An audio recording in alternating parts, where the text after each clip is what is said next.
ಇವತ್ತಿನ ವಿಷಯ ಬಾಬಾ ನಮಗೆ ಕೊಟ್ಟಿರುವಂಥದ್ದು ನಿಷ್ಕಾಮಿ ಅಂತ. ನಿಷ್ಕಾಮ ಅಲ್ಲ, ನಿಷ್ಕಾಮಿ. ಇದು ಕಾಮಿ ಅಂತದ್ದು ಯಾರು? ಕಾಮನೆಯನ್ನು ಇಟ್ಟುಕೊಂಡಂಥವನು, ಇಚ್ಛೆಯನ್ನು ಇಟ್ಟುಕೊಂಡಂಥವನು, ಆಸೆಯನ್ನ ಇಟ್ಟುಕೊಂಡವನು ಅಂತ ಕೇಳ್ತಾರಲ್ಲ ಬುದ್ಧ. ಆಸೆಯೇ ದುಃಖಕ್ಕೆ ಮೂಲ ಅಂತ. ಆಸೆ, ಇಚ್ಛೆ, ಆಕಾಂಕ್ಷೆ ಹಂಗಂದ್ರೆ ಏನು? ಕಾಮನೆ ಅಂದ್ರೆ ನಮ್ಮ ಜೀವನದಲ್ಲಿ ಬೇಕು ಅಂತ ಮನಸ್ಸಿನಿಂದ ನಾವು ನಿರೀಕ್ಷೆ ಮಾಡಿರ್ತೀವಲ್ವಾ, ಅದು ಆಸೆ. ಇವಾಗ ಬಾಬನ ಮನೆಗೆ ಹೋಗಿರ್ತೀರಾ, ನಿಮ್ಮಿತ್ತ ತಕ್ಕಂದ್ರೆ ಎಲ್ಲರಿಗೂ ಹಣ್ಣು ಕೊಟ್ಟಿರ್ತಾರೆ. ನಿಮ್ಗೆ ದ್ರಾಕ್ಷಿ ಬಂದಿರ್ತದೆ, ಅವ್ರ ಕೈ ಹಿಂಗೆ ತೆಗೆದಾಗ ದ್ರಾಕ್ಷಿ ಬಂದಿರ್ತದೆ. ಪಕ್ಕದವ್ರ ತಟ್ಟೆಯಲ್ಲಿ ಆ್ಯಪಲ್ ಬಂದಿರ್ತದೆ.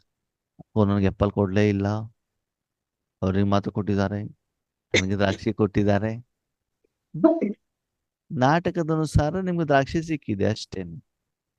ನಿಮ್ಗೆ ಅದನ್ನು ಕೊಡಬೇಕು ಇದನ್ನು ಕೊಡಬೇಕು ಅಂತ ಇಚ್ಛೆ ಇರಲಿಲ್ಲ, ಅದು ಕೈ ಆಗದ ಕೈಯಲ್ಲಿ ಏನು ಬಂತು ಅದು ಕೊಟ್ಟಿದ್ದೇವೆ ಅಷ್ಟೇ.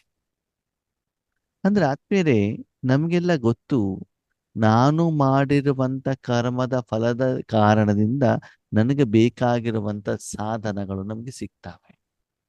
ಅಂದ್ರೆ ಯಾವುದೇ ಒಂದು ಕಾರಣದಿಂದ, ಯಾವುದೇ ಒಂದು ಸ್ಥಳದಿಂದ ರಾತ್ರಿ ಮಲಗಬೇಕಾದ ನಿಮ್ಗೆ ಚಾಪೆ ಸಿಕ್ಕಿದ್ರೆ ಆರಾಮಾಗಿ ಬಾಬಾ ಥ್ಯಾಂಕ್ ಯು ಮಲ್ಕೊಳ್ಳಿಕ್ಕೆ ಚಾಪೆ ಏನಾದ್ರೂ ಕೊಟ್ಟಿದೆಯಲ್ಲ. ಪ್ರಪಂಚದ ಜನರಿಗೆ ಹ್ಮ್ ಎಷ್ಟೋ ಜನರಿಗೆ ಪಾಪ ಟೆಂಟಲ್ಲಿ ಇರ್ತಾರೆ, ಸೊಳ್ಳೆಗಳ ಮಧ್ಯದಲ್ಲಿ ಇರ್ತಾರೆ, ಧೂಳಿನ ಮಧ್ಯದಲ್ಲಿ ಇರ್ತಾರೆ. ಅಟ್ಲೀಸ್ಟ್ ಮಲ್ಕೊಳ್ಳಿಕ್ ಚಾಪೆ, ಹೊತ್ಕೊಳ್ಳಿಕ್ ಒಂದು ಬೆಡ್ಶೀಟ್ ಅದು ಕೊಟ್ಟಿದೆಯಲ್ಲ ಅಂತ ಸಿಕ್ಕಿರೋದಲ್ಲಿ ಸಂತೃಪ್ತ ಪಡೆಯೋದನ್ನ ಕಲೀರಿ. ಅದು ಬಿಟ್ಟು ಕಾಮನೆಗಳಿದ್ರೆ ಹೆಂಗಿರ್ತದೆ ಕೇಳಿ. ಬಾಬನ ಮಕ್ಕಳು ಎಷ್ಟೋ ಜನ ಬಾಬನ ಮನೆಗೆ ಹೋಗ್ತಾರೆ, ಮೌಂಟ್ ಅಬುಗೆ ಹೋದಾಗ ಕೆಲವರಿಗೆ ಶಾಂತಿ ವನದಲ್ಲಿ ರೂಮ್ ಸಿಗ್ತದೆ, ಕೆಲವರಿಗೆ ಮುಕುಡಿ ಮಾತಾದಲ್ಲಿ ಸಿಗ್ತದೆ, ಕೆಲವರಿಗೆ ನದಿ ಕಿನಾರದಲ್ಲಿ ಸಿಗ್ತದೆ. ಅಕ್ಕೋ ನೋಡಿ ಪಾರ್ಸಿಲಿಟಿ ಮಾಡ್ತಿದ್ದಾರೆ, ಇಲ್ಲಿಂದಾನೇ ರೆಡಿ, ನನಗೆ ಶಾಂತಿ ವನದಲ್ಲಿ ರೂಮ್ ಬೇಕು, ಶಾಂತಿ ವನದಲ್ಲಿ ರೂಮ್ ಬೇಕು, ಶಾಂತಿ ವನದಲ್ಲಿ ರೂಮ್ ಬೇಕು ಅಂದ್ರೆ ನೀವು ರೂಮ್ ತಗೊಳ್ಳೋದು ಇಂಟೆನ್ಷನ್ನು, ಆತ್ಮವನ್ನು ಉದ್ಧಾರ ಮಾಡುವಂತದ್ದ ಇಂಟೆನ್ಷನ್ ನಿಮ್ದು. ಹತ್ತಿರದಲ್ಲಿ ರೂಮ್ ಬೇಕು, ಹತ್ತಿರದಲ್ಲಿ ರೂಮ್ ಬೇಕು, ಅಂದ್ರೆ ನಿಮ್ಮ ಗಮನ ಇಲ್ಲಿದೆ. ಅಲ್ಲಿ ಇರುವಂತ ಭಗವಂತನ ಶಕ್ತಿಯನ್ನ ನಾನು ಸ್ವೀಕಾರ ಮಾಡಬೇಕು, ಯೋಗವನ್ನ ಮಾಡಬೇಕು, ಜ್ಞಾನವನ್ನ ಕೇಳಬೇಕು. ಆ ಒಂದು ಸದಿಚ್ಛೆಯನ್ನು ಇಟ್ಕೊಳ್ಳೋದು ಬಿಟ್ಟು ಬಿಟ್ಟು ಸ್ಥೂಲವಾಗಿರೋದು ನನಗೆ ಶಾಂತಿವದಲ್ಲಿ ರೂಮ್ ಬೇಕು. ಸರಿ, ಸಿಕ್ಕಿದ ತಕ್ಷಣ ಸುಮ್ಮನೆ ಇರ್ತೀರಾ?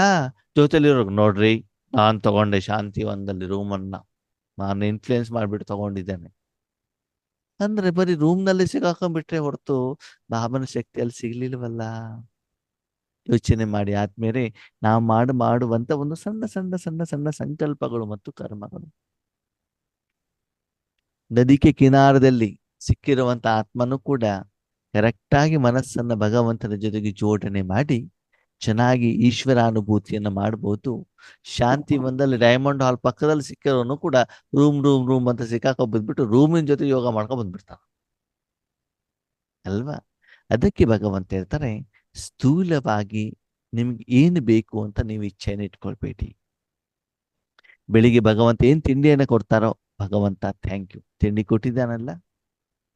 ಮಧ್ಯಾಹ್ನ ಏನು ಊಟ ಕೊಡ್ತಾರೋ ಅದಕ್ಕೆ ಬಾಬಾ ಥ್ಯಾಂಕ್ ಯು. ಅದು 36 ವೆರೈಟಿ ಏನಾದ್ರೂ ಕೊಡ್ಲಿ, ಅನ್ನ ರಸನಾದ್ರೂ ಕೊಡ್ಲಿ, ಬರೀ ಮಜ್ಜಿಗೆ ಕೊಡ್ಲಿ, ಗಂಜಿ ಕೊಡ್ಲಿ, ಖುಷಿಯಿಂದ ಸ್ವೀಕಾರ ಮಾಡಿ. ಯಾವ ಸಾಧನ ಇದೆ ಹೇಳೋದು ಇಂಪಾರ್ಟೆಂಟ್ ಅಲ್ಲ, ಯಾವ ಭಾವದಿಂದ ಸ್ವೀಕಾರ ಮಾಡಿದ್ದೀರಿ ತಮಗೆ ಗೊತ್ತಲ್ವಾ. ಲೌಕಿಕದಲ್ಲಿದ್ದಾಗ, ಭಕ್ತಿ ಮಾರ್ಗದಲ್ಲಿದ್ದಾಗ ಧರ್ಮಸ್ಥಳದ ಅನ್ನ ರಸ ಎಷ್ಟು ಖುಷಿ ಕೊಡ್ತದೆ. ಅದೇ 500 ರೂಪಾಯಿ ಕೊಟ್ಟು ನಾರ್ತ್ ಇಂಡಿಯನ್ ಊಟ ಮಾಡಿದ್ರು ಅಷ್ಟು ಖುಷಿ ಕೊಡೋದಿಲ್ಲ ಆತ್ಮೀಯರೇ. ಅದಕ್ಕಾಗಿ ಸ್ಥೂಲವಾಗಿ ನಾಟಕದ ಅನುಸಾರ ಏನು ಸಿಗುತ್ತೋ ಅದನ್ನ ಖುಷಿಯಿಂದ ಇರಿ. ನಾವೇನ್ ಮಾಡ್ತೀವಿ, ಇಲ್ಲಪ್ಪ ಕಾರ್ ಹಳೇದಾಗ್ಬಿಡ್ತಾ, ಹೊಸ ಕಾರ್ ಬೇಕು, ಹೊಸ ಬಿಲ್ಡಿಂಗ್ ಬೇಕು, ಹೊಸ ಬಟ್ಟೆ ಬೇಕು. ಈ ಇಚ್ಛೆಗಳು ಏನ್ ಮಾಡ್ತವೆ ಅಂತಂದ್ರೆ ನಿಮ್ಮ ಸಂಕಲ್ಪವನ್ನ, ಸಮಯವನ್ನ ವೇಸ್ಟ್ ಮಾಡ್ತವೆ.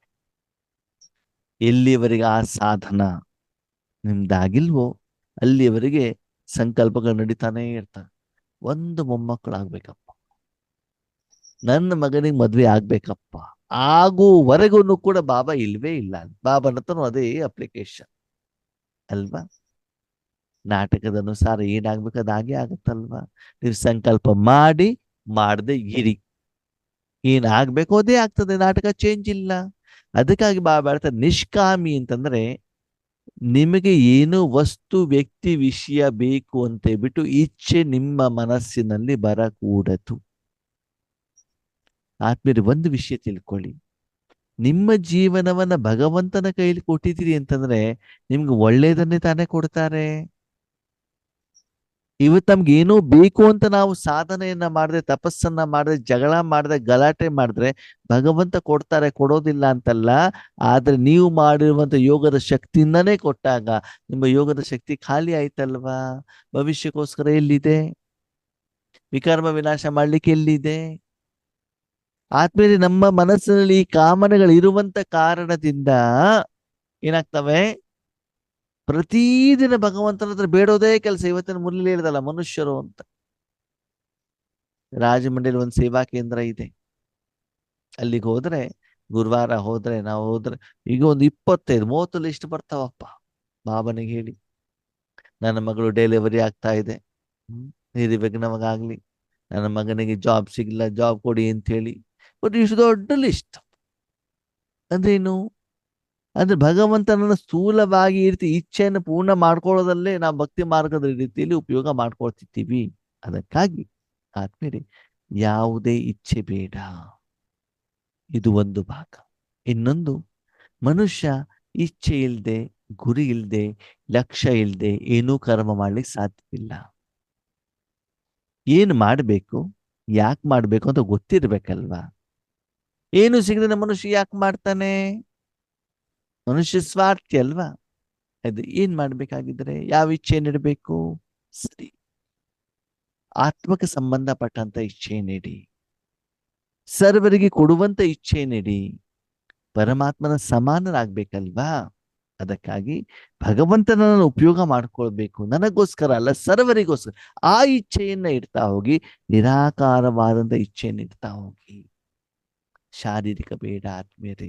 ಎಷ್ಟು ಮಜಾ ಗೊತ್ತಾ?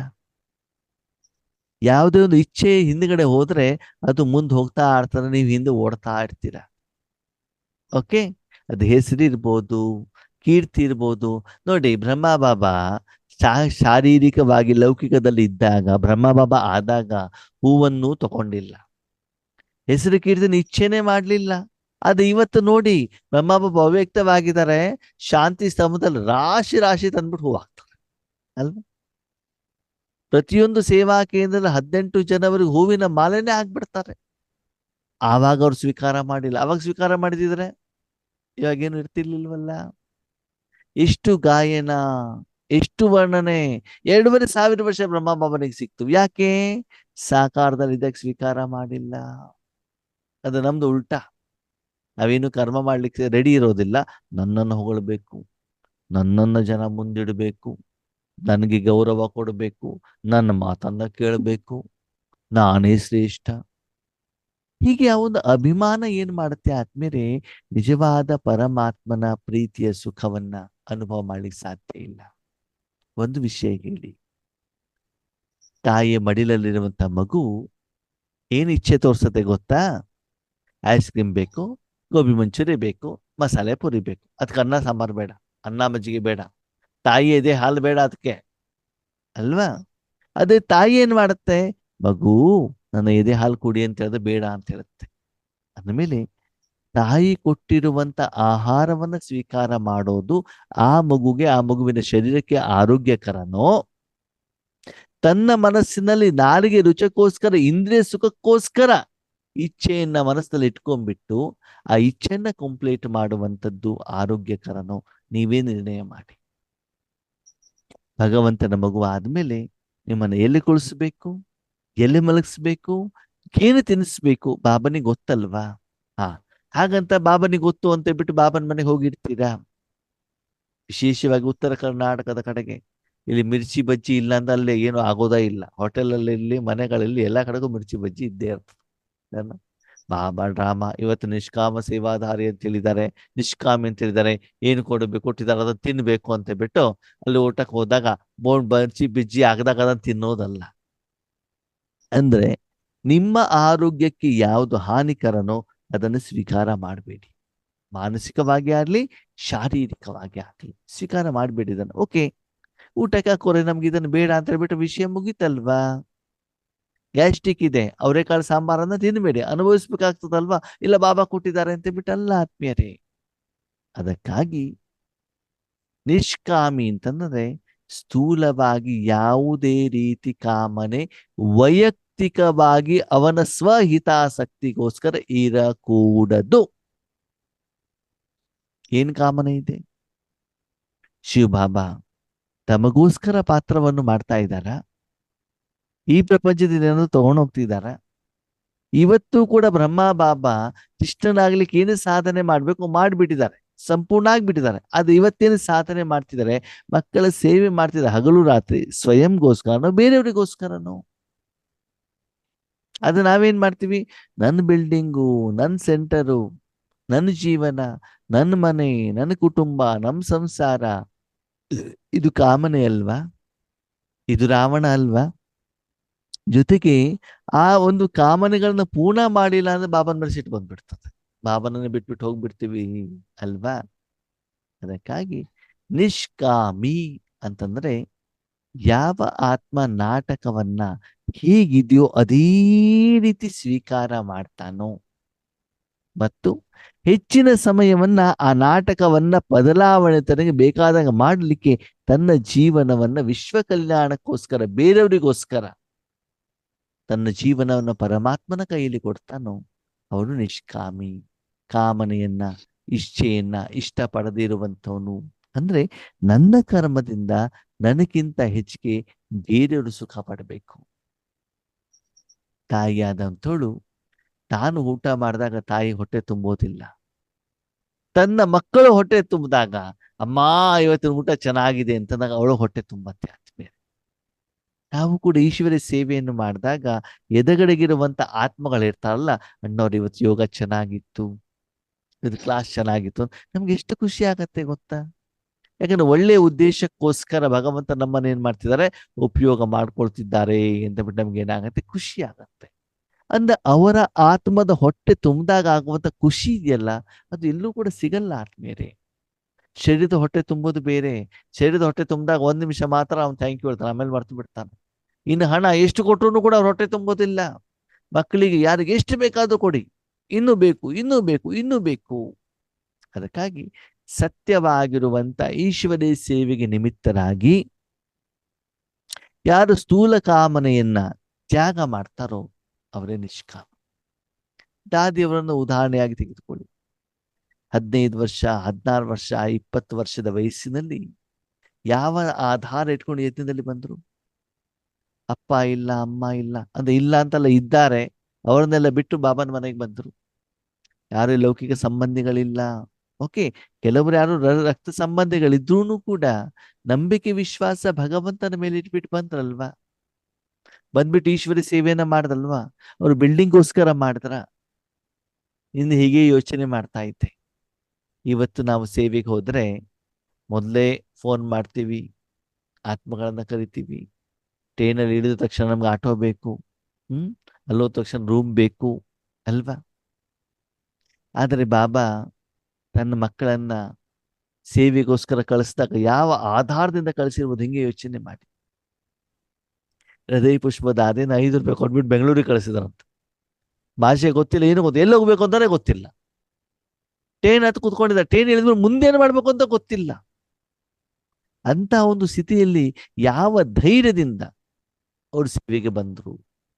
ನಮಗೆ ಸೆಂಟರ್ ಗೊತ್ತು, ಸೆಂಟರ್ ಟೀಚರ್ ಫೋನ್ ನಂಬರ್ ಗೊತ್ತು, ಟ್ರೈನ್ ಟಿಕೆಟ್ ಅವರೇ ಮಾಡಿಕೊಡು, ಆದೂ ಕೂಡ ನಮ್ಮ ಹತ್ರ ಸೇವೆ ಮಾಡ್ಲಿಕ್ಕೆ ಆಗೋದಿಲ್ಲ, ಅಷ್ಟು ಸೀರಿಯಸ್ನೆಸ್ ಇಲ್ಲ. ಆ ಸಮಯದಲ್ಲಿ ಅವ್ರು ಹೆಂಗ್ ಮಾಡಿರ್ಬೋದು? ಒಂದು ಕುಮಾರಿಯಾಗಿ, ಒಂದು ಮಹಿಳೆಯಾಗಿ, ಒಂದು ಮಾತೆಯಾಗಿ, ಏನೂ ಗೊತ್ತಿಲ್ಲದಿರುವಂತ ಊರಲ್ಲಿ, ಒಂದು ಹಣನೂ ಇಲ್ಲ, ಪರಿಚಯದವರಿಲ್ಲ, ಸಂಬಂಧಿಗಳಿಲ್ಲ, ಏನೂ ಇಲ್ಲ. ಹೇಗೆ ಹೋಗಿರ್ಬೋದು ಸ್ವಲ್ಪ ಯೋಚನೆ ಮಾಡಿ. ಹಾಗಿದ್ರೆ 14 ವರ್ಷಗಳ ಕಾಲ ಬಾಬಾ ಅವರನ್ನು ಹೇಗೆ ರೆಡಿ ಮಾಡಿರ್ಬೋದು? ಈಗ ಬಲ್ಲೆ ಭರೋಸ. ಭಗವಂತನ ಮೇಲೆ ನಂಬಿಕೆ ವಿಶ್ವಾಸ ಅಲ್ವಾ? ಯಾವುದೇ ಸ್ವಹಿತಾಸಕ್ತಿ ಇಲ್ಲದೇನೆ ಆ ರೀತಿ ಅವರು ಸಾಧನೆ ಮಾಡಿರೋದಕ್ಕೆ ಅಂತಿಮದಲ್ಲಿ ದಾದಿಯವರಿಗೆ ಏನು ಬಂತು? ಕಾರೇನು, ಸೇವಾದಾರಿಗಳೇನು, ತುಪ್ಪದಲ್ಲಿ ಹೊಡೆದಿರುವಂತ ರೊಟ್ಟಿ ಏನು, ಅದು ಅವ್ರಿಗೆ ಯಾವುದು ಇಷ್ಟವಾಗ್ತಾ ಇರ್ಲಿಲ್ಲ. ಅವ್ರಿಗೇನು ಇಷ್ಟ ಆಗ್ತಿತ್ತು ಗೊತ್ತಾ? ಬೆಳಿಗ್ಗೆ ಚಳಿಯಲ್ಲಿ 3:30 ಕುತ್ಕೊಂಡ್ಬಿಟ್ಟು ಸ್ಟೇಜ್ ಮೇಲೆ ಯೋಗ ಮಾಡಿಸೋದು ಇಷ್ಟ ಆಗ್ತಿತ್ತು. ವಿಶ್ವ ಕಲ್ಯಾಣ ಇಷ್ಟವಾಗ್ತಾ ಇತ್ತು ಆತ್ಮೀಯರೇ. ಅದಕ್ಕಾಗಿ ಯಾವ ಆತ್ಮ ವೈಯಕ್ತಿಕ ಹಿತಾಸಕ್ತಿಗಳನ್ನ, ಇಂದ್ರಿಯ ಸುಖವನ್ನ ಮನಸ್ಸಿನಿಂದ ಆಂತರಿಕವಾಗಿ ಸದಾ ತ್ಯಾಗ ಮಾಡಿರ್ತಾನೋ ಅವನೇ ನಿಷ್ಕಾಮಿ. ಬಾಬಾ ನಮಗೆ ಇದನ್ನು ಹೇಳಲಿಲ್ಲ, ಮಕ್ಕಳೇ 36 ವೆರೈಟಿ ಊಟ ಸಿಗದಾಗಿಲ್ಲ ನಾನು ಅದನ್ನು ತಿನ್ನೋದಿಲ್ಲ ಅಂತ ಹೇಳಿ ಅಂತ ಬಾಬಾ ಎಂದೂ ಹೇಳಲಿಲ್ಲ. ನಾಟಕದ ಅನುಸಾರ ನಾನು ನಿಮ್ಗೆ ಏನು ಬಟ್ಟೆ ಕೊಡ್ತೇನೆ ಅದನ್ನ ಹಾಕೊಳ್ಳಿ, ನಾನು ಅದನ್ನೇ ಮಾಡ್ತಿದ್ದೇನೆ. ಬಾಬಾ ಏನು ಬಟ್ಟೆ ಕೊಡ್ತಾರೆ ಅದನ್ನು ಹಾಕೊಳ್ತೇನೆ, ಏನು ಊಟ ಕೊಡ್ತಾರೆ ಅದನ್ನು ನಾನು ತಿಂತೇನೆ. ನಾಟಕದ ಅನುಸಾರ ಭಗವಂತ ಯಜ್ಞದಿಂದ ಏನು ಕೊಡಿಸ್ತಾರೆ, ಸೇವಾ ಕೇಂದ್ರಗಳು ಹೋಗ್ತಾರೆ, ಆದಷ್ಟು ನಾನು ಸಿಂಪಲ್ ಕೊಡಿ ಅಂತ ಹೇಳ್ತೇನೆ. ಆಮೇಲೆ ಅವ್ರು ಏನು ಕೊಡ್ತಾರೆ ಅದನ್ನು ಸ್ವೀಕಾರ ಮಾಡ್ತಾರೆ. ಅಂದ್ರೆ ಸ್ವೀಕಾರ ಅಂದ್ರೆ ನನ್ನ ಆರೋಗ್ಯಕ್ಕೆ ಸಂಬಂಧಪಟ್ಟಂತೆ, ಇದೇ ಬೇಕು ಅದೇ ಬೇಕು, ಹಾಗೆ ಆಗ್ಬೇಕು ಹೀಗೆ ಆಗ್ಬೇಕು. ನನಗೆ ಎಂದೂ ಅನ್ಸೋದಿಲ್ಲ ಆತ್ಮೇರೆ ನನಗೆ ಕಾಟ್ ಮೇಲೆ ಮಲ್ಕೊಳ್ಬೇಕು, AC ರೂಮ್ ಬೇಕು, ಇಲ್ಲ. ನನಗೇನು ಅನಿಸುತ್ತೆ ಅಂದ್ರೆ ಯಾವಾಗಲೂ ಕೂಡ ಬಂದಿರುವಂತ ಆತ್ಮಗಳು ಖುಷಿಯಾಗ್ಬಿಟ್ಟು ಹೋಗ್ಬೇಕು. ಆ ಸುಖ ಇದೆಯಲ್ಲ, ನಿಮ್ಮ ಶಾರೀರಿಕ ಸುಖದಲ್ಲಿ ಆ ಒಂದು ಆನಂದ ಹೇಳುವಂಥದ್ದು ಸಿಗಲಿಕ್ಕೆ ಸಾಧ್ಯವಿಲ್ಲ. ಅದಕ್ಕಾಗಿ ಯಾರು ತಮ್ಮ ಜೀವನವನ್ನ ಈ ರೀತಿ ಪರಿವರ್ತನೆ ಮಾಡಿರ್ತಾರೋ ಅವರಿಗೆ ಇಚ್ಛೆಗಳು, ಕಾಮನೆಗಳು ನಿಧಾನವಾಗಿ ಏನಾಗ್ತಾ ಹೋಗ್ತವೆ, ಕಡಿಮೆ ಆಗ್ತಾ ಹೋಗ್ತವೆ. ನಿಷ್ಕಾಮಿ ಅಂತಂದ್ರೆ ಯಾವುದೇ ಸ್ಥೂಲವಾದಂತ ಇಚ್ಛೆ ಇಲ್ಲದೆ ಇರುವಂತವನು, ಸದಾ ತನ್ನನ್ನು ತಾನು ಲೋಕ ಕಲ್ಯಾಣಾರ್ಥ, ಬೇರೆಯವರ ಸಹಾಯಕ್ಕೋಸ್ಕರ, ಬೇರೆಯವರ ಸೇವೆಗೋಸ್ಕರ ತಮ್ಮ ಜೀವನವನ್ನ ಮುಡಿಪಾಗಿ ಇರುವಂತವನು. ಬೇರೆಯವರಿಗೋಸ್ಕರ ತನ್ನ ಜೀವನವನ್ನ ಅರ್ಪಣೆ ಮಾಡಿರ್ತಾರೆ, ಅವರಿಗೆ ನಿಷ್ಕಾಮಿ ಅಂತ ಹೇಳ್ತಾರೆ. ಆದ್ಮೇಲೆ ಚೆಕ್ ಮಾಡ್ಕೊಳ್ಳಿ, ಒಂದು ದಿನದಲ್ಲಿ ಹೆಚ್ಚಿನ ಸಮಯ ನಾನು ವೈಯಕ್ತಿಕಗೋಸ್ಕರ ಯೂಸ್ ಮಾಡ್ಕೊಳ್ತಿದ್ದೇನಾ? ಹಾ, ಇನ್ನು ಕೆಲವೊಂದ್ಸಲ ಮಾತೇರಿರ್ತಾರೆ, ಅಣ್ಣವ್ರೆ ನಾನು ನನಗೋಸ್ಕರ ಏನೂ ಮಾಡ್ತಾ ಇಲ್ಲಪ್ಪ. ಹೌದಾ? ಮತ್ತೆ ಯಾರಿಗೋಸ್ಕರ ಮಾಡ್ತಿದ್ದೀರಿ? ನನ್ನ ಪತಿ, ನನ್ನ ಮಗ, ನನ್ನ ಮಗಳು, ನನ್ನ ಅತ್ತೆ, ನನ್ನ ಮಾವ. ಅಂದೇನಾಯ್ತು? ಮತ್ತೆ ವಾಪಸ್ ನಂದೇ ತಾನೇ ಬಂತು, ಶರೀರಧಾರಿಗಳಿಗೋಸ್ಕರ ತಾನೇ ಬಂತು. ಅದೂನು ಸ್ವಾರ್ಥ ಅಲ್ವಾ? ಅದೂನು ಕಾಮನೆ ಅಲ್ವಾ? ಸರ್ವರಿಗೂ ಕೊಡಿ, ಎಲ್ಲರಿಗೂ ಕೂಡ ತಲುಪಲಿ. ಬಾಬಾ ಏನ್ ಹೇಳ್ತಾರೆ, ಕಾಮನೆಯನ್ನು ಇಟ್ಕೊಳ್ಳೋದು ತಪ್ಪಲ್ಲ ಅಂತಾರೆ. ಕಾಮನೆ ಇಟ್ಕೊಂಡ ಮೇಲೆ ಅದು ಬೇಕು ಅಂತ ಜಿದ್ದು ಮಾಡೋದು ತಪ್ಪು. ಇದು ಹಿಂಗೆ ಆಗ್ಬೇಕು, ಅದು ಹಾಗೆ ಆಗ್ಬೇಕು. ಎಷ್ಟು ಮಜಾ ಗೊತ್ತಾ ಆತ್ಮೀಯರೇ, ಎಷ್ಟು ಸತ್ಯ ಅಂತಂದ್ರೆ, ಯಾರ ಮನಸ್ಸಿನಲ್ಲಿ ಕಾಮನೆ ಇರೋದಿಲ್ವೋ ಅವನ ಮನಸ್ಸು ಟಕ್ ಅಂತ ಭಗವಂತನಲ್ಲಿ ಹೋಗ್ಬಿಡ್ತು. ಯಾಕಂದ್ರೆ ಆ ಕಡೆ ಈ ಕಡೆ ಅದು ಬೇಕು ಇದು ಬೇಕು, ಅಲ್ಲಿವರೆಗೆ ಆಯ್ತು ಇಲ್ಲಿವರೆಗೆ ಆಯ್ತು, ಇದು ಕಂಪ್ಲೀಟ್ ಮಾಡಿಲ್ಲ ಅದು ಕಂಪ್ಲೀಟ್ ಮಾಡಿಲ್ಲ ಅಂತ ಬಿಟ್ಟು ಅವನ ಮನಸ್ಸಲ್ಲಿ ಏನಾಗೋದಿಲ್ಲ, ಆ ಕಡೆಗೆ ಮನಸ್ಸು ಆಕರ್ಷಿತ ಆಗೋದಿಲ್ಲ ಅಲ್ವಾ? ಅದಕ್ಕಾಗಿ ಎಷ್ಟು ಕಾಮನೆಗಳನ್ನ ಕಡಿಮೆ ಮಾಡ್ತಾ ಮಾಡ್ತಾ ಮಾಡ್ತಾ ಹೋಗ್ತಿರೋ ಅಷ್ಟು ಬುದ್ಧಿಯ ಲೈನ್ ಕ್ಲಿಯರ್ ಆಗಿರ್ತದೆ.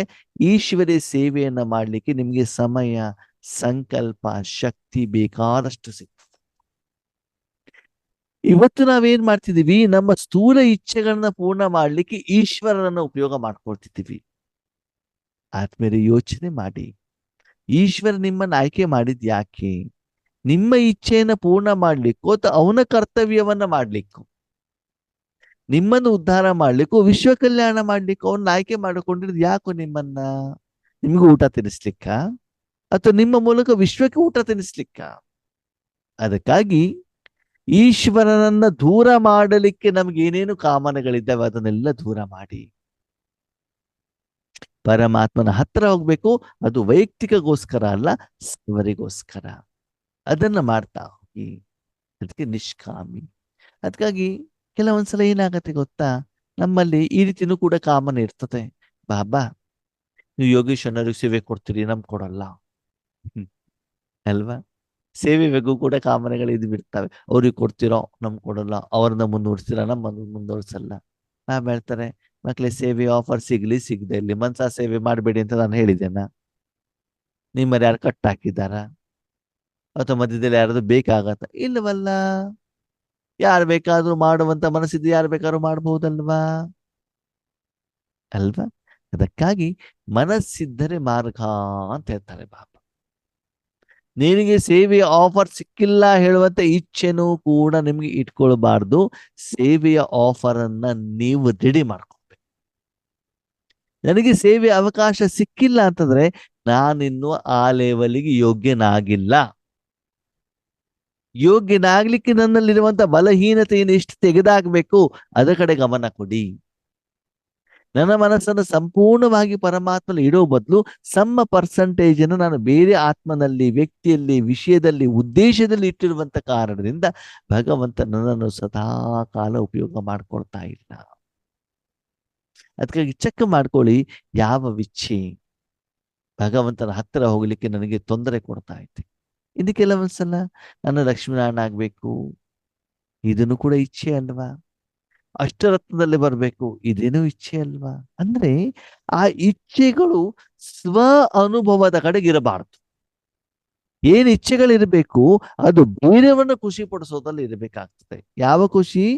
ಈಶ್ವರಿಯ ಖುಷಿ, ಈಶ್ವರಿಯ ಆನಂದ. ಅವರಿಗೆ ಹೇಳ್ತಾರೆ ನಿಷ್ಕಾಮಿ, ವೈಯಕ್ತಿಕವಾದ ಯಾವುದೇ ಕಾಮನೆಗಳಿರಬಾರ್ದು. ಆದ್ಮೇಲೆ ಮಜಾ ಏನು ಗೊತ್ತಾ? ಯಾವಾಗ ನೀವು ಈಶ್ವರಿಯ ಸುಖದ ಕಡೆ ಗಮನ ಕೊಡ್ತಿರೋ, ಸ್ಥೂಲ ಬೇಡ ಅಂದ್ರೂ ನಿಮ್ಗೆ ಸಿಗ್ತಾ ಇರ್ತದೆ. ಬೇಡ ಅಂದ್ರೂ ಸಿಗತ್ತೆ. ಆದ್ಮೇಲೆ ನನ್ನ ವೈಯಕ್ತಿಕ ಅನುಭವ. ನಾನು ಲೌಕಿಕ ಜೀವನದಲ್ಲಿ ಏನು ಇಷ್ಟು ಒಳ್ಳೆ ಕ್ವಾಲಿಟಿ ಶರ್ಟ್ ಹಾಕೊಳ್ಬೇಕು ಅಂತ ಎಂದೂ ಇಚ್ಛೆ ಪಟ್ಟವನಲ್ಲ. ಅದು ಬಾಬಾ ಕೊಡ್ತಾ ಇದ್ದಾರೆ. ನಿಮ್ಮೆಲ್ಲರ ಪ್ರೀತಿ ಸಿಗ್ತಾ ಇದೆ, ಆಶೀರ್ವಾದ ಸಿಗ್ತಾ ಇದೆ, ಭಗವಂತನ ಸ್ನೇಹ ಸಿಗ್ತಾ ಇದೆ, ಸಂಬಂಧ ಸಿಗ್ತಾ ಇದೆ, ಒಳ್ಳೊಳ್ಳೊಳ್ಳೆ ಊಟಕ್ಕೆ ತಿಂಡಿಗೆ ಏನು ಬೇಕು, ಹಣ್ಣುಗಳು ಮತ್ತೊಂದು ಎಲ್ಲನೂ ಕೂಡ ಸಿಗ್ತಾ ಇದೆ. ಹಾಗಾದ್ರೆ ಅದು ಬೇಕು ಅಂತ ನಾನು ಎಂದೂ ಕೇಳಲಿಲ್ಲ. ಕೇಳಿದವರಿಗೆ ಸಿಗ್ತಾ ಇಲ್ಲ ಅಲ್ವಾ? ಅದಕ್ಕಾಗಿ ಯಾವ ಮಗು ಪ್ರತಿದಿನವನ್ನ, ಪ್ರತಿ ಕ್ಷಣವನ್ನ ಭಗವಂತನಿಗೆ ಅರ್ಪಣೆ ಮಾಡ್ತಾರೋ ಅವರು ನಿಷ್ಕಾಮಿಗಳು. ಆ ದಿನ ಹಾಲೇ ಸಿಗ್ಲಿ, ನೀರೇ ಸಿಗ್ಲಿ, ಟೀನೇ ಸಿಗ್ಲಿ, ಕಾಫಿನೇ ಸಿಗ್ಲಿ, ದೋಸೆನೇ ಸಿಗ್ಲಿ, ಇಡ್ಲಿನೇ ಸಿಗ್ಲಿ, ಮಲ್ಕೊಳ್ಳಿಗೆ ಮಂಚ ಸಿಗ್ಲಿ, ನೆಲ ಸಿಗ್ಲಿ. ನಾವು ಕೆಲವೊಂದ್ಸಲ ಸೇವೆಗೆ ಹೋಗ್ತೀವಿ, ಕೆಲವೊಂದ್ಸಲ ಬಸ್ಸಲ್ಲಿ ಹೋಗ್ಬೇಕಾದಂತ ಅನಿವಾರ್ಯತೆ ಬರ್ತದೆ, ಕೆಲವೊಂದ್ಸಲ ಟ್ರೈನಲ್ಲಿ ಜನರಲ್ ಹೋಗ್ಬೇಕಾದ ಅನಿವಾರ್ಯತೆ ಬರ್ತದೆ. ಆದ್ಮೇಲೆ ಒಂದ್ಸಲ ಕೇರಳಕ್ಕೆ ಸೇವೆಗೆ ಹೋಗಿದ್ದೆ ತುಂಬಾ ವರ್ಷದ ಹಿಂದೆ. ಆವಾಗ ಟ್ರೈನ್ ರಿಸರ್ವೇಶನ್ ಮಾಡ್ತೀವಿ ಅಂತಂದು ಕೇರಳದಿಂದ ಮಂಗಳೂರಿಗೆ ಓಕೆ ಅಂತ ಹೇಳಿತಾ ಇತ್ತು. ಎಷ್ಟು ಗಂಟೆಗೆ? 3 ಗಂಟೆಗೆ ಟ್ರೈನ್, AC. ತುಂಬಾ ಖುಷಿ ಆಗ್ಬಿಡ್ತು ನನಗೆ. ಏನಂತ ನೋಡಿ, ಅವಾಗ ನಾವು ಆರಂಭದಲ್ಲಿ ಸೇವೆಗೆ ಹೋಗ್ತಾ ಇದ್ದಿದ್ದು. ಬಾಬಾ ನೋಡಿ ನನಗೆ AC ಕಳಿಸ್ತಾ ಇದ್ದಾರೆ ಅಂತ. ಸರಿ, ಓಕೆ. 3 ಗಂಟೆಗೆ ಟ್ರೈನು ಅಂತ ಬಿಟ್ಟು 2 ಗಂಟೆಗೆ ಸೇವೆ ಮುಗಿಸ್ಕೊಂಡು ರೈಲ್ವೆ ಸ್ಟೇಷನ್ಗೆ ಹೋದ್ರೆ ನಮ್ಮ ಟ್ರೈನ್ ನಂಬರ್ ಅಲ್ಲಿ ತೋರಿಸ್ತಾನೆ ಇಲ್ಲ, ಅನೌನ್ಸ್ಮೆಂಟೇ ಮಾಡ್ತಾ ಇಲ್ಲ. ಆ ರೈಲ್ವೆ ಸ್ಟೇಷನ್ ಅಲ್ಲಿ ಒಬ್ರು ಟ್ರೈನಿನ ಬಗ್ಗೆ ಬರೀತಾ ಇದ್ದಾರೆ, ಅಂದ್ರೆ ಯಾವ್ಯಾವ ಕೋಚ್ ಎಲ್ಲೆಲ್ಲಿ ಬರ್ತದೆ ಅಂತ ಬಿಟ್ಟು. ಕೆಲವೊಂದ್ ಕಡೆ ಅಂದ್ರೆ ದೊಡ್ಡದಾಗಿರುವಂತ ರೈಲ್ವೆ ಸ್ಟೇಷನ್ ಅಲ್ಲಿ ಡಿಸ್ಪ್ಲೇ ಇರ್ತದೆ, ಕೆಲವೊಂದ್ ಕಡೆ ಬ್ಲಾಕ್ ಬೋರ್ಡ್ ಅಲ್ಲಿ ಬರೀತಾರೆ. ನಾನು ಅವ್ರಿಗೆ ಹೋಗ್ಬಿಟ್ಟು ಕೇಳಿದೆ, ಈ ನಂಬರಿಂದ ಟ್ರೈನಿನ ಬಗ್ಗೆ ನೀವು ಅನೌನ್ಸ್ಮೆಂಟ್ ಮಾಡ್ತಾ ಇಲ್ವಲ್ಲ, ಈ ಟ್ರೈನ್ ಯಾವಾಗ ಬರುತ್ತೆ? ಆಗ ಅವ್ರು ಈ ನಂಬರ್ ಟ್ರೈನ್ ಇವಾಗ ಇಲ್ವಲ್ಲ. ಅವ್ರು ನೋಡ್ಬಿಟ್ಟು ಹೇಳ್ತಾರೆ, ಈ ನಂಬರ್ ಟ್ರೈನ್ ಬೆಳಿಗ್ಗೆ 3 ಗಂಟೆಗೆ ಅಂತ. ಅದು 3 ಗಂಟೆಗೆ ಅಂತ ಟೈಮ್ ಕೊಟ್ಟಿದ್ದಾರೆ, ಅದು ಬೆಳಿಗ್ಗೆ 3 ಗಂಟೆ. ನಾವು ಬಂದು ನಿಂತೋದು ಸಾಯಂಕಾಲ 3 ಗಂಟೆಗೆ. ಸಾಯಂಕಾಲ 3 ಗಂಟೆ ಅವ್ರು 15 ಅಂತ ಬರ್ತದೆ, 12 + 3 15 ಅಂತ ಬರ್ತದೆ. ಸರಿ, ಅದನ್ನು ಬಂದ್ಬಿಟ್ಟು ನಾನು ಇಲ್ಲಿ ಹೇಳಿದೆ, ನೋಡಿ ಹಿಂಗ್ ಆಗ್ಬಿಟ್ಟಿದೆ, ನಾನು AC ಹೋಗ್ಬೇಕು ಅಂತ ಏನು ಕನ್ಸು ಕಂಡಿದ್ದೇನೋ ಆ ಟ್ರೈನ್ ಹೋಗ್ಬಿಟ್ಟಿದೆ ಇವಾಗ. ಈಗ ಏನ್ ಮಾಡ್ಬೇಕು? ಬೇರೆ ಏನು ಆಪ್ಷನ್ಸ್ ಇಲ್ವಲ್ಲ. ಆವಾಗ ನೆಕ್ಸ್ಟ್ ಟ್ರೈನ್ ಏನು ಬರುತ್ತೆ ಅದರಲ್ಲಿ ಜನರಲ್ ಹೋಗ್ಬೇಕಾಗ ಅನಿವಾರ್ಯತೆ ಬಂತು ಆತ್ಮೀಯರೇ. ಬೇರೆ ಆಪ್ಷನ್ಸ್ ಇಲ್ಲ. ಜನರಲ್ ಹೋಗ್ಬೇಕಾದ್ರೆ ನಿಂತ್ಕೊಂಡು ಬರ್ಬೇಕಾಯ್ತು. ನಾನು ಮಂಗಳೂರಿಗೆ ಬರ್ಬೇಕಂದ್ರೆ ಒಂದು 20 ಕಿಲೋಮೀಟರ್ ಬರ್ಬೇಕಾದ್ರೆ ಸೀಟ್ ಸಿಕ್ಕಿದೆ. ಉಳಿದ 4-5 ಗಂಟೆಗಳು ನಿಂತ್ಕೊಂಡು ಬರಬೇಕಾದಂಥದ್ದು ಬಂತು. ಅಂದ್ರೆ ಹೇಳ್ತಾ ಇರುವಂಥದ್ದು ಏನು ಅಂತಂದ್ರೆ, ನೀವು ಈ ರೀತಿ ಇಚ್ಛೆಗಳನ್ನ ಇಟ್ಕೊಂಡಾಗ ಈ ರೀತಿ ಉಲ್ಟಾನೂ ಆಗ್ಬಿಡ್ತು. ನೀವೇನೇ ಯೋಚನೆ ಮಾಡ್ತೀವಿ, AC ಬೆಡ್ಶೀಟ್ ಎಲ್ಲ ಕೊಡ್ತಾರ, ಆರಾಮಾಗಿ ಮಲ್ಕೊಂಡು ಬರ್ಬೋದು. ಅದರ ವಾಸ್ತವಿಕತೆ ಏನಾಯ್ತು? ಜನರಲ್ಲಿ ಕೂತ್ಕೊಳ್ಳಿ ಜಾಗ ಸಿಕ್ಕಿಲ್ಲ ಅಂತದ್ದು ಬಂತು ತಾನೆ. ಆದ್ರೆ ಆ ರೀತಿ ಬಂದಾಗಲೂ ಕೂಡ ನಿಮ್ಮ ಸ್ಥಿತಿ ಕೆಳಗಡೆಗೆ ಇಳಿಬಾರದು. ಈಶ್ವರ ಸೇವೆ ಮಾಡಿರ್ತಿರಲ್ಲ, ಆ ಖುಷಿಯಲ್ಲಿ ಮಸ್ತ್ ಆಗಿರ್ಬೇಕು. ಬಾಬಾ ನನಗೋಸ್ಕರ ಅಲ್ವಾ ಜನರಲ್ ಟಿಕೆಟ್ ಕೊಟ್ಟಿದೆಯಲ್ಲ, ಏನ್ ತೊಂದ್ರೆ ಇಲ್ಲ. ಆದ್ರೆ ಎಲ್ಲಿ ಸೇವೆಗೆ ಹೋದಾಗ ನಿರ್ವಿಘ್ನವಾಗಿ ಸೇವೆ ಆಗಿದೆಯಲ್ಲ, ಆತ್ಮಗಳು ಖುಷಿ ಪಡಿದಾರಲ್ಲ, ಅದಕ್ಕೆ ನನಗೆ ಸಾಕು. ಈ ಮನೋಭಾವವನ್ನ ಇಟ್ಕೊಳ್ಳಿ ಆತ್ಮೀಯರೇ, ಆವಾಗ ನೀವು ಉದ್ಧಾರವಾಗ್ತೀರಾ. ನಾವೇನ್ ಮಾಡ್ತೀವಿ, ಬೇರೆಯವ್ರಿಗೆ ಏನಾದ್ರೂ ಆಗ್ಲಿ, ನಾನು ಚೆನ್ನಾಗಿರ್ಬೇಕು, ನಾನ್ ಸರಿ ಇರಬೇಕು, ನನಗೆ ಇಂದ್ರೆ ಸುಖ ಬೇಕು ಹೇಳುವಂತ ಮನೋಭಾವ ನಮ್ಮಲ್ಲಿ ಇರ್ತದೆ. ಅದಕ್ಕಾಗಿ ಆದ್ಮೇಲೆ ಒಬ್ಬರೇ ಕುತ್ಕೊಂಡಾಗ ಚೆಕ್ ಮಾಡ್ಕೊಳ್ಳಿ, ನನ್ನಲ್ಲಿ ಏನು ಕಾಮನೆಗಳಿದ್ದಾವೆ. ಶರೀರಕ್ಕೆ ಸಂಬಂಧಪಟ್ಟಿದೆಯಾ, ಧನಕ್ಕೆ ಸಂಬಂಧಪಟ್ಟಿದೆಯಾ, ಜನರಿಗೆ ಸಂಬಂಧಿಗಳಿಗೆ ಸಂಬಂಧಪಟ್ಟಿದೆಯಾ, ಆತ್ಮಕ್ಕೆ ಸಂಬಂಧಪಟ್ಟಿದೆಯಾ. ಆತ್ಮಕ್ಕೆ ಸಂಬಂಧಪಟ್ಟಿದ್ದು ನಾನ್ ತಗೊಳ್ಬೇಕು ಅಂತಿದ್ಯಾ, ಅಥವಾ ಕೆಲವು ಜನರಿಗೆ ಮಾತ್ರ ಕೊಡಬೇಕು ಅಂತಿದ್ಯಾ, ಊರ್ನವ್ರಿಗೆ ಕೊಡಬೇಕು ಅಂತಿದ್ಯಾ, ಪೂರ್ತಿ ವಿಶ್ವಕ್ಕೆ ಕೊಡಬೇಕು ಅಂತಿದ್ಯಾ, ಅಥವಾ ಬಾಬಾ ಯಾರಿಗಾರು ಕೊಟ್ಕೊಳ್ಳಪ್ಪ, ಮನಸ್ಸನ್ನು ಮಾತ್ರ ನಾನು ಬಾಬನ ಕೊಡಬೇಕು ಹೇಳುವಂತ ಮನೋಭಾವ ಇದೆಯಾ. ಅದಕ್ಕಾಗಿ ಎಷ್ಟು ಈಶ್ವರಿ ಸುಖಕ್ಕೆ ನಾವು ಸಾಧನವಾಗ್ತಾ ಹೋಗ್ತೀವೋ, ಅಷ್ಟು ಸ್ಥೂಲ ಕಾಮನೆಗಳು ಕಡಿಮೆ ಆಗ್ತಾ ಹೋಗ್ತವೆ. ಯಾಕಂದ್ರೆ ಗೊತ್ತಾಗತ್ತೆ, ನಿರಾಕಾರ ಸುಖ ಹೇಳುವಂಥದ್ದು ಸ್ಥೂಲ ಸುಖಕ್ಕಿಂತ ಸರ್ವಶ್ರೇಷ್ಠ ಅಂತ ಅನ್ಸುತ್ತೆ. ಅದಕ್ಕಾಗಿ ಭಗವಂತನ ಮನೆಗೆ ಬಂದಾಗ, ನಿಮ್ಮ ಮನಸ್ಸಲ್ಲಿ ಭಗವಂತನ ಇಟ್ಕೊಂಡಾಗ, ಮಕ್ಕಳೇ ನಾಳೆ ಏನಾಗತ್ತೆ ಅಂತ ನಿಮ್ಗೆ ಚಿಂತೆ ಬೇಕಾಗಿಲ್ಲ. ಎಷ್ಟು ವರ್ಷ ಇಡ್ತೀರಿ ಅದೂ ಯೋಚನೆ ಬೇಕಾಗಿಲ್ಲ. ಅಯ್ಯೋ ಬಾಬಾ, ಅಣ್ಣವ್ರೆ, ವಯಸ್ಸಾದ್ಮೇಲೆ ಎಲ್ಲ ಭೂಕಂಪ ಆಗ್ಬಿಟ್ರೆ, ವಿನಾಶ ಆಗ್ಬಿಟ್ರೆ, ಬ್ಯಾಂಕಲ್ಲಿರುವಂತ ಹಣ ಮುಳುಗೋಗ್ಬಿಟ್ರೆ, ಬಿಲ್ಡಿಂಗ್ ಬಿದ್ದೋಗ್ಬಿಟ್ರೆ, ಆ ಚಿಂತೆ ಮಾಡಿ ಮಾಡಿ ಮಾಡಿ ಮಾಡಿ ಇವತ್ತಿನ ಸುಖವನ್ನ ಕಳ್ಕೊಂಡ್ಬಿಡ್ತೀವಿ. ಬೇಡ. ಪ್ರತಿ ಕ್ಷಣ ನಿಮ್ಮ ಮನಸ್ಸನ್ನು ಭಗವಂತ ಉಪಯೋಗ ಮಾಡ್ಕೊಳ್ತಾ ಇದ್ದಾರಾ, ಅದ ಕಡೆ ಗಮನ ಕೊಡ್ತಾ ಹೋಗಿ. ಯಾಕಂದ್ರೆ ಬಾಬಾ ಎಲ್ಲಿ ಇಡಿಸಿದಾರೋ ಅದು ನನ್ನದಲ್ಲ, ಅದ್ಯಾರ್ದು, ಬಾಬಂತು ಅಲ್ವಾ. ಆ ಮನೋಭಾವ ನಿಮ್ಮಲ್ಲಿ ಇಲ್ಲಿ ನಿಧಾನವಾಗಿ ಇಂದ್ರಿಯದ ಆ ಕಾಮನೆಗಳನ್ನ ಕಡಿಮೆ ಮಾಡ್ತಾ ಹೋಗಿ, ಆವಾಗ ನೋಡಿ ನೀವು ಎಷ್ಟು ಭಗವಂತನ ಹತ್ರದಲ್ಲಿ ಬರ್ತೀರಾ. ಲೌಕಿಕದಲ್ಲೂ ಕೂಡ ನೋಡಿ, ಹೆಣ್ಣು ಮಕ್ಕಳಿಗೆ ಮದುವೆ ಆದ ಮೇಲೆ ಪತಿ ಜೊತೆಗೆ ಜೀವನ ಮಾಡ್ಬೇಕೆ ಹೊರತು ಅಮ್ಮನ ಜೊತೆಗೆ ಅಪ್ಪನ ಜೊತೆಗಲ್ಲ. ಅವ್ರ ದಿನಗಟ್ಲೆ ಗಂಟೆಗಟ್ಲೆ ಫೋನ್ ಮಾಡ್ಬಿಟ್ಟು ಮಾತಾಡೋದಲ್ಲ. ನಿಮ್ಮ ಜೀವನ ಚೇಂಜ್ ಆಯ್ತಲ್ವಾ ಇವಾಗ. ಪತಿ ಜೊತೆಗೆ ಸಂಸಾರದಲ್ಲಿ ಇರಬೇಕು, ಪತಿಗೆ ಬೇಕಾಗಿರುವಂಥದ್ದು, ಆ ಕುಟುಂಬಕ್ಕೆ ಬೇಕಾಗಿರೋದನ್ನು ನಾನು ಮಾಡ್ಬೇಕಾಗ್ತದೆ. ಹಾಗೆ ಇಲ್ಲಿ ಈಶ್ವರನಿಗೆ ನನ್ನ ಜೀವನವನ್ನ ಕೊಟ್ಟಿದ್ದೀನಿ ಅಂತಂದ್ರೆ, ಈಶ್ವರನ ಕಾರ್ಯವನ್ನು ಮಾಡಿದಾಗ ಏನು ಕೊಡ್ತಾರೋ ಅದು ಈಶ್ವರ.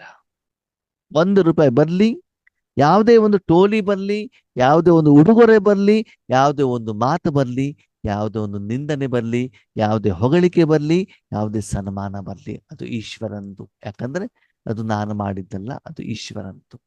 ಯಾವುದನ್ನು ನೀವು ಸ್ವೀಕಾರ ಮಾಡಬೇಡಿ. ಸ್ವೀಕಾರ ಮಾಡುವ ಮೊದಲು ಕರ್ಮವನ್ನು ನೀವು ಮಾಡಬೇಡಿ. ಕರ್ಮ ನೀವು ಮಾಡಿದ ತಾನೇ ನೀವು ಸ್ವೀಕಾರ ಮಾಡೋದು. ಕರ್ಮವನ್ನೇ ಭಗವಂತನಿಗೆ ಒಪ್ಪಿಸಿಬಿಟ್ರೆ ಸ್ವೀಕಾರ ಮಾಡುವಂತ ಅಧಿಕಾರ ನಿಮ್ದು ಬರ್ಲಿಕ್ಕೆ ಸಾಧ್ಯವಿಲ್ಲ. ಅದಕ್ಕಾಗಿ ನಿಷ್ಕಾಮಿ. ಅದಕ್ಕೋಸ್ಕರ ನೀವು ಕಾಡಿಗೆ ಹೋಗ್ಬೇಕು, ಸನ್ಯಾಸಿ ಆಗ್ಬೇಕು, ಕಾವಿ ಬಟ್ಟೆ ಧರಿಸ್ಬೇಕು, ಏನು ಅನಿವಾರ್ಯತೆ ಇಲ್ಲ. ಪರಿವರ್ತನೆ ಮನಸ್ಸಿನಲ್ಲಿ ಅಷ್ಟೇ.